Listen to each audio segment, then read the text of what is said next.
আমরা ফুটপাতে ব্যবসা করতাম, কোনোদিন ভাবি নাই। আমরা আরো ভাবলাম এই সরকার আসাতে বোধহয় আমাদের আরো উন্নতি হবে। উন্নতি দূরের কথা, এই এত পরিবার, প্রায় 1010-এর মতন পরিবার, এই 10,000 ভোট তো কোনো হারে পড়ছে, কোনো সংগঠনে পড়ছে, তারপরে তো জিতছে।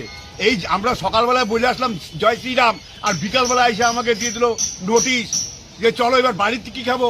বাড়িতে তো নাইচে গেলাম, খুব জয় শ্রীরাম বলতে বলতে নাইচে গেলাম। এবার বাড়িতে যায় যে পরে বাড়িতে যায় দেখি নোটিশ এসে গেছে। কিসের নোটিশ? দোকান ভাঙো। তাহলে এই খুশিতে কইলে আসলাম, আর পরে যে দুঃখে ভাত খাবো? এটা কি সঠিক?